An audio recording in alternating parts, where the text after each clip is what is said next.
Hi guys, welcome to Age of Warhammer. My name is Grohl and today we're going to be doing a quick review of the new Battletome for the Nighthaunt for Age of Sigmar. Thank you very much Games Workshop for sending us a review copy. Now before I get started, I just want to let you guys know that this isn't going to be a really in-depth review. It's just going to be pointing out some of the things that really caught my eye, some cool rules, some cool abilities, that kind of thing. But if there is anything you want us to go into a little bit more detail, say if you want to know, the point value for a Banshee, for example, or whatever it might be, then please just pop that down in the comments and we will do our best to help you out there. So, let's get started. Now, with every single Battletome for Age of Sigmar that I've seen, there is so much lore at the beginning of it, which is great. It really gives you a good foundation if you're choosing to do this army, all accompanied with amazing artwork. I mean, this is one that I would have on my wall, I think. Very cool, very grimdark. It's obviously showing off some of the new units there with the Drowner, I believe it's called. But there is literally just tons. It's half the book is made up of lore. You've got a really cool map here, which, if you're going to do like a narrative campaign, these things really help as a foundation for you. But the first thing that I wanted to go over, which if I can find it, here you go, the Ever-Cursed Hosts.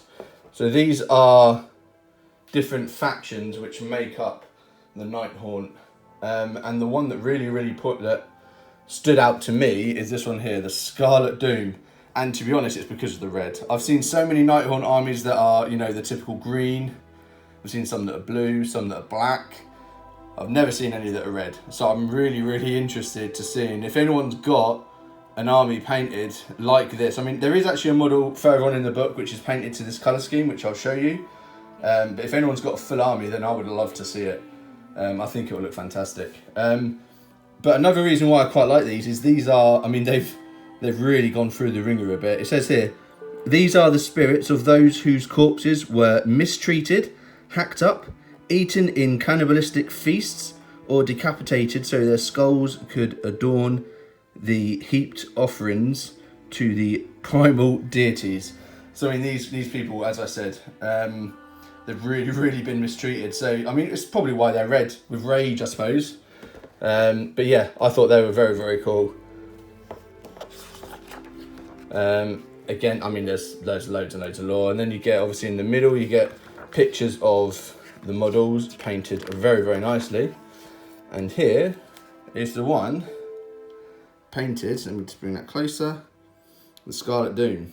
Now I absolutely love this. I think if this was painted in sort of like a proper like grim dark style, I think it would be phenomenal. And to be honest, it's something that I'm pretty tempted to do myself now that I've had a look at this book. But yeah, I just absolutely love that. I love that. Cool, so I've got more models, but I'm going to get to the real meaty bit of the book, which is the rules. Obviously there's some cool painting guides for those guys that maybe are not massively confident painters. It shows you how to paint some pretty cool stuff like the green flames and things like that, which is very helpful. But yeah, onto the actual rules itself. So the first thing we come to is the allegiance abilities. Now, as with any Battletome and any Codex and 40k as well, if you choose to be a particular sect or host or whatever it might be for that army, you do get special rules, which I'll go over in a little bit. But one of these that really stood out for me is this one here. Oh, there you go.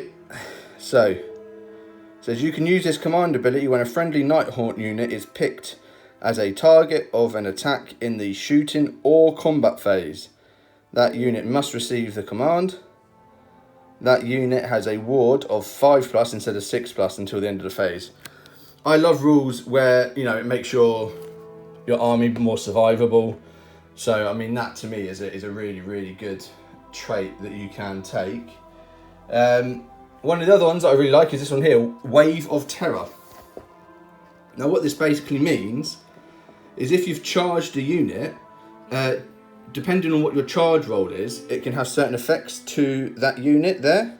So if the charge roll, and this is not how much you've actually charged, it's whatever your roll is. So, you know, even if you're, I don't know, only a couple of inches away, you can still get some of the high results because it's determined on your roll. So the first one, 4 to 7, is a shriek. Subtract 1 from the hit rolls for attacks made by that unit in the following combat phase. Very, very cool. And you've then got stun. Subtract 1 from the save rolls. And then petrify. The strike last effect applies to that unit. Now, one thing it does say in the rules is if you get a high result, so say if you get 8, you can choose to do shriek instead, but obviously you can't go up. So even if you got a 10, you can choose to do stun or shriek as well as petrify, which I think is very, very cool. Right, so the next bit would be the command traits, which is over on this page here. And there's a couple here that I actually really, really like. So let me just get that in focus. So these are the Shades of Death command traits. The very first one I really like, Lingering Spirit. The general has a ward of 4+ for damage inflicted by mortal wounds. So again, as I mentioned before, I really like rules that make your army a little bit more survivable. Mortal wounds is the bane of everyone's life in Age of Sigmar, so anything that really protects you from that, and that's a 4+, so that's 50% of mortal wounds, you know, statistically, should be saved, which is huge, which is absolutely huge in Age of Sigmar. The next one I wanted to have a look at is this one here, Hatred of the Living. So it says you can reroll hit and wound rolls for attacks made with melee weapons by this general that target an enemy unit that does not have the death keyword. So pretty much if you're fighting anything else that isn't part of death, you get to reroll hit and wound rolls, which is very, very cool. Now, let me have a look. Which other one was there? Cloaked in Shadows. This one down here, right at the bottom. It says, this general cannot be picked as a target of a shooting or combat attack by more than 1 unit per phase. So, you know, people can't just line up loads and loads of shooting units, for example, and aim them all at your commander. Only one can target them, which I think is very, very cool.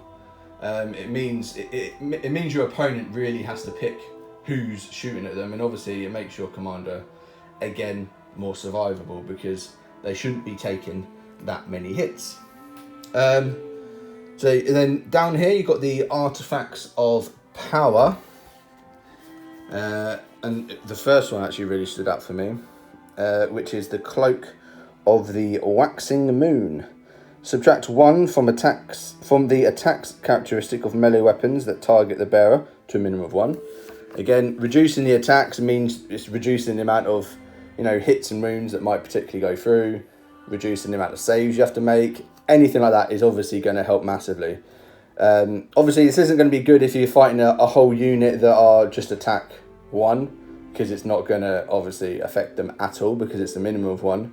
But anywhere they've got 2 or 3, if you've got, say if it's a squad of 10 and they get 2 attacks each, it halves their attacks. I mean, it's a very, very cool artifact to have. Right, and there's one, I think it's on the next page. Let me just find it. Here you go. It's down here in the Infernal Treasures. Now there's the Soulfire Ring. I know what you're thinking. That's what you have after you have a dirty curry. But no, it's actually an artifact so that you can have. And it says, at the end of the combat phase, you can heal up to D6 wounds allocated to the bearer if any attacks made by the bearer in that phase slay an enemy model. So if the bearer slays any models, they can heal D6 wounds, which I think is really, really good. I mean, you're going to put it on, obviously, your heroes. It can only go on your heroes. And if they're fighting against, you know, grunts, they're going to be killing people. So really, that's a given, in my opinion. Right, cool. So that's that with the Artifacts of Power. Next up, we've got the Spell Laws. Now, there was a couple here that I wanted to go through. Let me just double check my notes. Right, Spirit Drain. So this one here.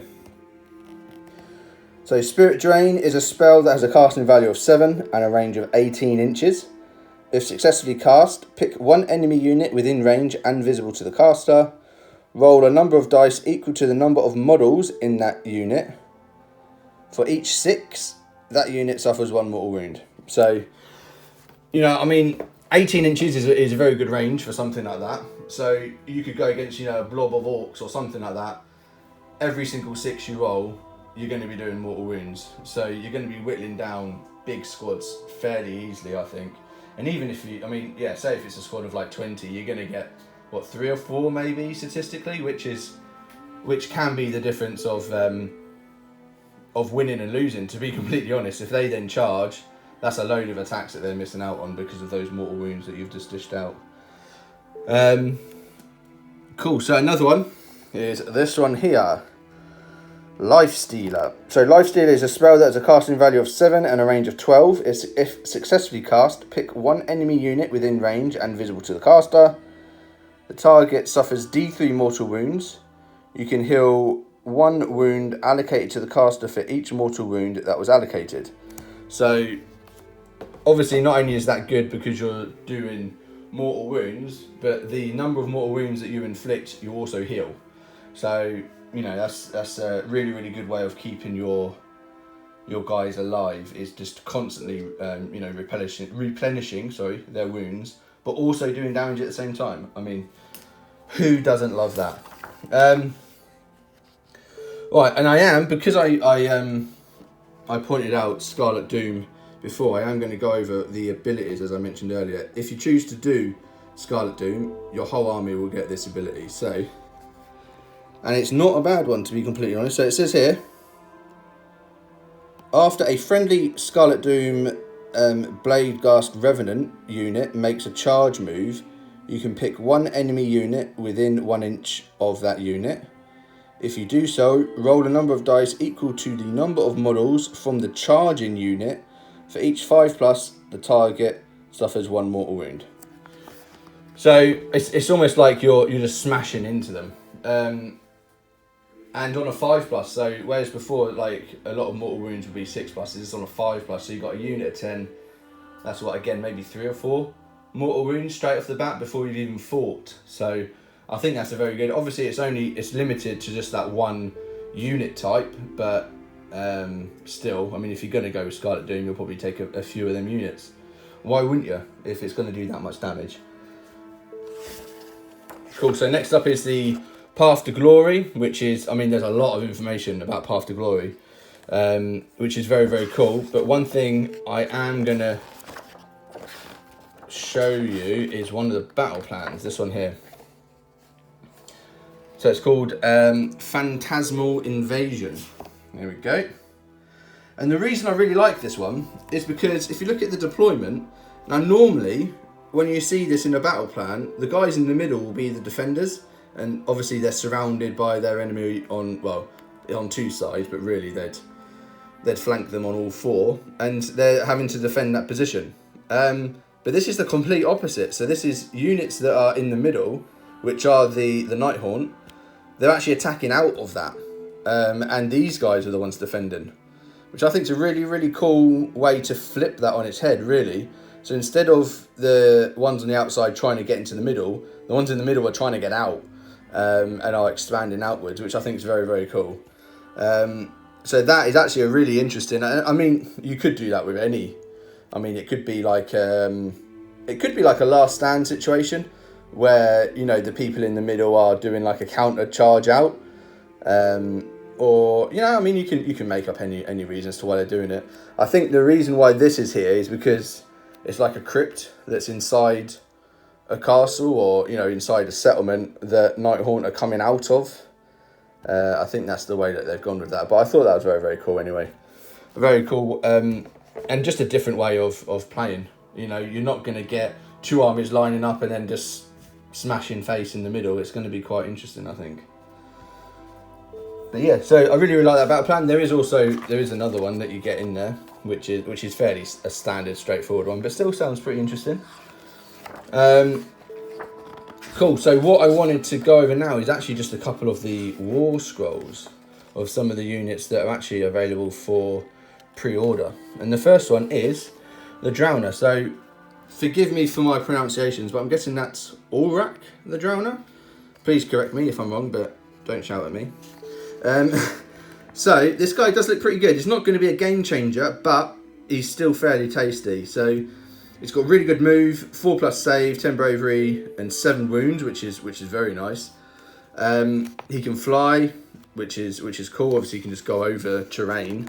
Now his main attack, this Deathwood Ore, isn't great in itself, but there is a way to make it better. So it's got attacks 4 to hit 3+, to wound 3+, rend -2, damage D3. So it's not, I wouldn't consider that game changing, but it's still fairly good. So say you got 4 attacks, say 2 hit, and then what, 1 wound, and then -2 rend D3 damage. So really, on average, you're only really going to wound with 1. But, you know, it's not too bad. 1 or 2 maybe. But it's some of these other abilities here which are quite cool. So you got this one here, which I'm not going to read the whole thing, but it basically means that you can transport a unit to somewhere else on the battlefield, which is quite cool. Because, I mean, he's supposed to be like the boatman, isn't he? We're transporting people to the afterlife. So you can transport a unit to somewhere else in the battlefield. So if you need to redeploy a unit, then he's good for that. But it's very situational. But then this one here, the Scything Ram, I thought was quite good. So we get the shadow out of it. There you go. So after this unit makes a charge move, you can pick one enemy unit within 1 inch of this unit and roll a dice. On a 2+, that unit suffers D3 mortal wounds. So that's like just, again, smashing into them. Wounds before you've even fought, which is good. If any models are slain by the mortal wounds caused by this ability, add D3 to the attack characteristics of the unit's Deathwood Ore until the end of the turn. So that's obviously this melee here. So if you do manage to kill anything with that, which, I mean, D3 mortal wounds, you should potentially kill 1, maybe 2. Then you get to add D3 attacks. So again, instead of having it 4, you can make it, say, 6 on average. You would get a 2 from a D3. And then that you know, could change quite drastically then. So say 6, you maybe hit on 4, wound on 2-ish. Then that's 2 instead of the 1 that you would have had with just 4 attacks. Obviously, if your rolls are better, you're going to get more, but that's always the case. But we try and work on averages here. Slipping down a bit. And then there's just one more that I wanted to go over. Which, let me see if I can find them. They're also available on pre-order.